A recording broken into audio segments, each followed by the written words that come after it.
All right, y'all, we back at it.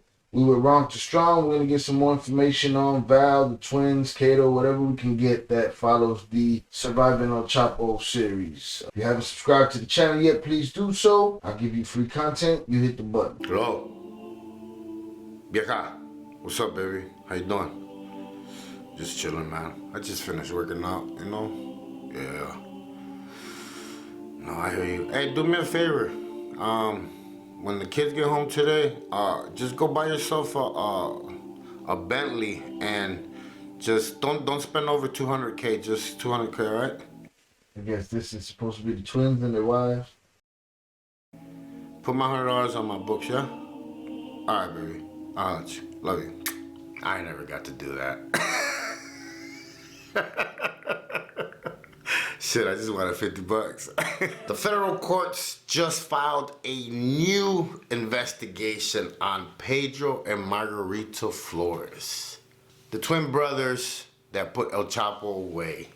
So this was published a year ago, and we know in that year's time they've been out and they've done the interview with 50 Cent. They might not even come home, guys, or they might even not stay out long enough. A court filing reveals a new investigation on the twin brothers from Chicago. Pedro on your left and Margarito on your right are the two twin brothers born in Chicago and raised in Little Village. Biggest drug traffickers. The U.S. took $4 million away from the twin brothers and gave his family $300K to live, you know, for living expenses since they were going to be under protective custody. And $4 million was a weekend for them dudes. We're going to be taking care of their families as they were taking care of the twins.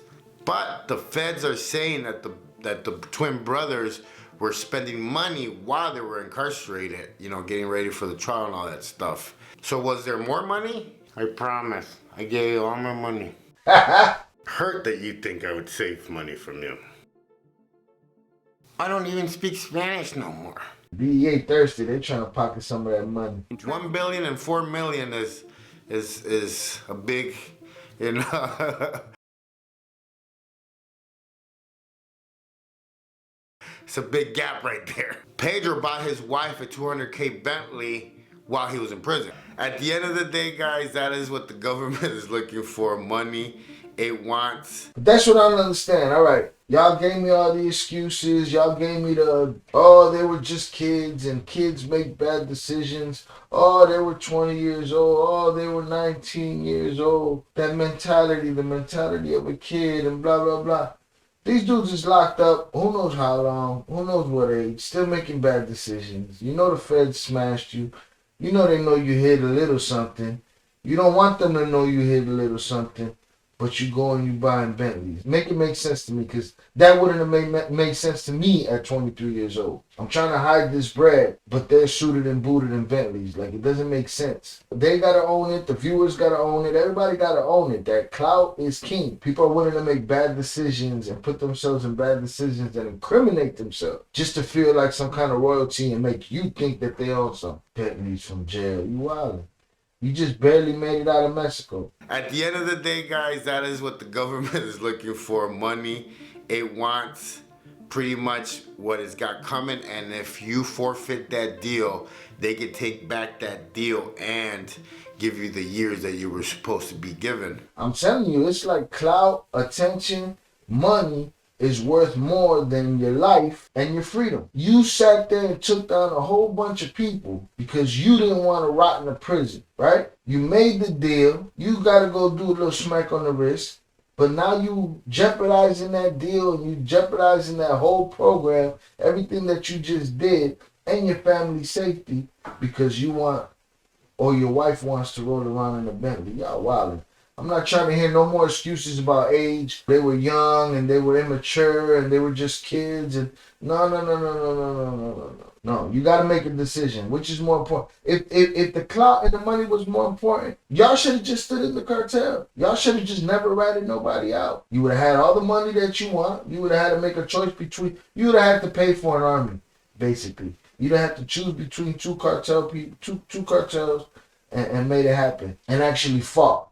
But you didn't want to do that, so you went through this whole thing for what? To still try to be the Don. It doesn't make sense to me. All that I'm worried about my family, all that I'm worried about my family, and you still blowing money and putting eyeballs on yourselves. Like, I don't understand. It doesn't make sense to me. Feels like it was all in vain as far as I'm concerned. Now, it is said that they're all under investigation, them including their wives also. So who knows what the feds have planned. I've said it in the past and I'll say it again.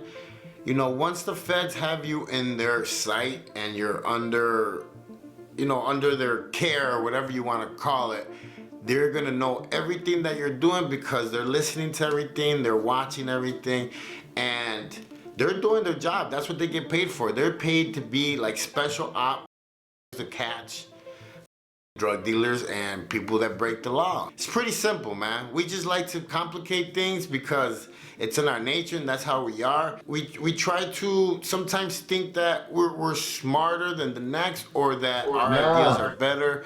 Or it just, when you are humble and you like to help people and you are on a whole different level in your heart and in your mind, you should be okay.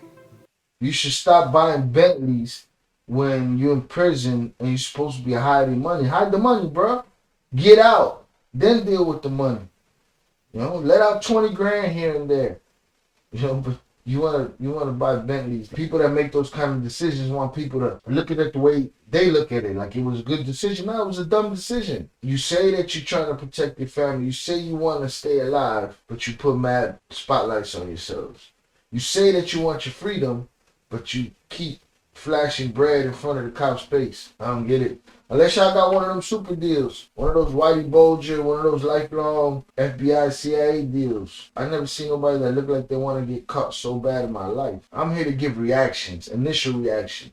How I feel when it happens. Maybe my mind changes in 20 minutes. But right now, it's just ridiculous decisions, man. If you hiding money, you hiding money. If you selling drugs, you selling drugs. I'm okay with the decisions you make. Make all of they're yours to make. Make all the decisions you want. But then when you make them, call them what they are. Stop calling them anything else, bro. Stop playing a victim. You could have hit good money. You probably did hide good money. But you could have hit better money if you would have just played the game. I'm not trying to hear these excuses about age anymore, man. They buying Bentleys for prison. You want to be seen. 2 months into the program, Valerie calls me and she says that she needs the house that I bought from Kato back because she's gonna, you know, give it to his sons. I didn't know that my ex-wife at the time was still living there and was still, you know, making payments on the house and all that shit. I thought she had moved out. So I knock on the door. Valerie's next to me. My ex-wife comes out. And we tell her the spill, you know, we tell her, hey, we need the house back. She smacked me in the face with a bag of money. She smacked her in the face with a bag of money. Done deal. The movers were already outside in a 53-footer, and they started loading the shit up. I started walking through the house, and I started getting more and more mad because, like, you know, this lady was left pretty set up because of me. And she was like living that, and I was struggling, and never did she, you know, try to help me or anything. And this isn't mine and the way an addict thinks. It didn't cross my mind how many times I cheated on her, how many times we fought, how many times I lied. You know, none of these things. So it's crazy how when you're an addict, you always want people to do for you, but you don't do. You gotta give it up for Ronald Strong. The man be as honest with you as he's willing to be with you. He talks about his shortcomings just as much as he'll talk about anybody else's. I relapsed in those 6 months. A couple months later, I had a phone call from Valerie. She was already living in Mexico with Junior, and they were already working hand in hand with El Chapo and the other family. She asked me to go, and I was this close to leaving. This close, something just stopped me. I don't know what it was, I don't remember. But I seen it as a big money opportunity, and I was like, fuck it, I'll move out there, you know? Today I think about it, and I'm glad I didn't. I'm glad that I went into that rehab center. I'm glad that all these things happened with a greater purpose at the end.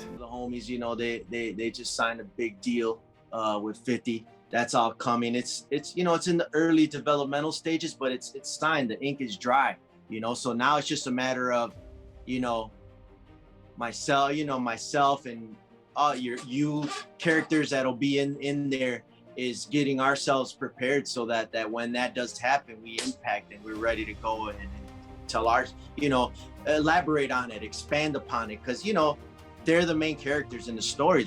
And that's what I've been trying to do with this reaction series. If you're not looking for reactions, don't come to this channel. Go elsewhere. And listen, man, this was a Chicago story that interested me. It was something that I was looking to listen to before I even decided to react to it on YouTube. I just figured I'd kill two birds with one stone and react to it while I watched it. You know, I was interested in this story because it's a Chicago story that hits close to home. But if it was a fictional TV show, I'd be reacting the same way. It just is what it is. So if you're into my reaction, if you're into what I got to say, my opinion, that'll do. And the reason that I continued going forward after the Surviving El Chapo podcast is because, like Damian Cass just said, I want to see the expansion of this, the other perspectives, the other side of the coin, the other sides of the story. Stories about them. I'm just an external piece. You're an external piece. Kato's an external piece. You know, everybody's got it all confused, and they're like, if you make sure you put Kato's music, like, no, this isn't Kato's story. This is different stories that ended up winding together. Yeah, they all have synergy. They're all intertwined, though, you know. Exactly. You know, obviously everybody knows music started with me. I started De Niro Records. You know, then that got handed down to VAL when Kato died, and then music became the Twins thing after it wasn't no longer Kato's thing. So it kind of starts with me. I kind of have a pretty important component in the story, not per se in the drug trade aspect of it, right, but in the inclinations or the beginnings of wanting to be in the music business. Yeah. And you know, they'll tell you that themselves. You know, that they're fair. They're my guys. You know good and well, I could have rolled right into their Kates with them and went up the river with them and been right up there with 15, 20 piece way back then, and I'd be just now getting home with them. But that wasn't the fact of the matter. So, you know. Now I'm gonna say this like to everybody, in front of everybody. We're very lucky that we're not lucky. We're blessed, and God has a plan for us, because we shouldn't be here right now, and that's just the honest truth. We shouldn't. Even you, that you weren't in the gangs and all that, you still got chased, you still got shot at, you still got robbed. So a lot of things happened, and people don't realize how blessed we are to actually be here and able to share our message, not to glorify it, but to not let other kids make the same mistake and think that it's like it's cool to. Now, JC, some people are in it for that. Some people are in it because they don't want other kids to go down the same road. And there's other people that's in it for clout. There's other people that's in it for paychecks. There's other people that's in it for the immortality. There's some people in it to glorify it. You're just going to have to accept that that's part of the game, you know? So as much as you want it to be a cautionary tale, the fact remains there's some people that's out there just for the glorification of it. Gangster's cool to be a drug dealer, because it's not. And when you get caught and you get all these fucking years, 100 years or life, trust me, those are the main dudes that tell you in the joint that shit's for the birds. 50 Cent signed the contract with the Twins, and they will be doing a series about them, the Twins. The series is about them, their story. Their story goes like even where it starts with their father, you know, showing them the ropes and teaching them at a very young age how to smuggle, because it's a cat and mouse game. The papers are signed. They're gonna make the series about them, and it's about them. Like, people were like commenting and saying, well, you know, are you gonna be in it? And it's not about me. It's not about you know, cash. It's about how these two twin brothers were trained to be drug dealers at 7, 8, 9 years old, and pretty much just made it up the ropes in the drug game in Chicago, because Chicago has a lot of plugs. There's a lot of plugs in Chicago.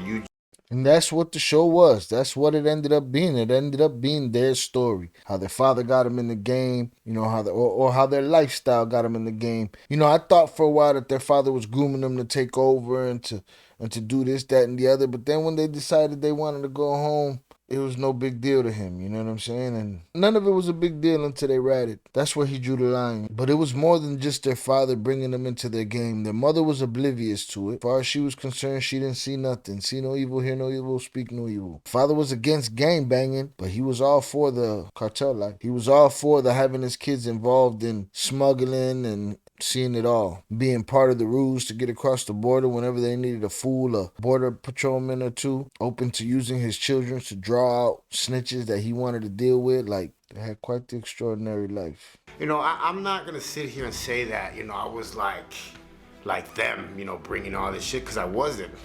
I was selling 10, 20 at a time, you know, and hustling more on the streets, because I was gangbanging a lot at the time I was doing that. The biggest thing with me that all my connects and all the people in Mexico hated about me is that I was a gang member. And that's one thing that the Twins always had in their favor, is that they never associated with one strict gang. You know, they were pretty much involved for everybody, because they didn't claim no flag or no hood or nothing. Yeah, they always said they were from Little Village, but there's a lot of people that grow up in La Villita and are not, you know, Kings or 2-6, whatever. Like they that's their home, and they're still like getting money. Them being clear that their loyalty was to green, to money, kept them able to cross color lines and deal with everybody. Especially in a segregated city like Chicago, where gangs keep families apart. These dudes were able to make no claim and use everybody for distribution. I want to see what they're gonna do. I want to see how they're gonna write it. I would have liked to have seen JC or Damian Cash do a reaction series to their show. I'd like to see them all do that in a roundabout. Y'all can holler at me. I'll organize the whole thing. I mean, remember too, this is Hollywood, the movie, so they're gonna have to like boost things up a little bit more, you know. Echarle crema a los tacos, but at the same time, I really hope that like they cast like Mexican actors, and they speak like the proper, because you'll hear stuff in other movies, man, where they're portraying to be like, I guess, drug dealers from Mexico and everything, and they're speaking like they're Cuban, or they're speaking like they're Puerto Rican, or they're speaking like they're Dominican or from Salvador, and you know, yeah, I guess the Americans, the gringos don't catch it, but us as Mexican, if you're gonna... The gringos make it, so they don't really give a shit who catches what. They don't really care. It's good enough speaking Espanol, great. That's all they need. So unfortunately, we're gonna have to deal with those things. You're gonna have somebody with a Colombian accent playing a Mexican role, or somebody with a, you know, Mexican accent playing a Colombian role, or Puerto Rican playing a Dominican, or a Dominican playing a Cuban. Like, it's gringos that make it, so they really don't care to get that deep down into detail. If it happens that you have an authentic character that's authentic all the way around, it either happened by accident or somebody powerful fought for it. You know, like, tell the story, tell it right, and that's the thing, is that it needs to be told right, and I really hope that Well, JC, first thing they did was a podcast. They haven't got to the series yet, and it's good to hope for things, but sometimes they get it right, most times they don't. Everything it's you know, sets the bar for that show on up, because come on, man, the Italians had their time. They had their time where they had all the movies, all the shows, you know, The Sopranos, Goodfellas. And they too had Jimmy Kahn playing the Corleone. And, you know, now it's time for some Mexican blood to, like, get some shows out there, get some, you know, writing, time to express our culture that, you know, led to that life, led to that upbringing of the drug game and everything. I mean, I knew he was, but I didn't know it was that much. So, man, I would have put in an application a long time ago, man. But then, you know, I would have probably been dead in Mexico, or I would have probably been with a life sentence right now in the Probably feds. talking about the Twins.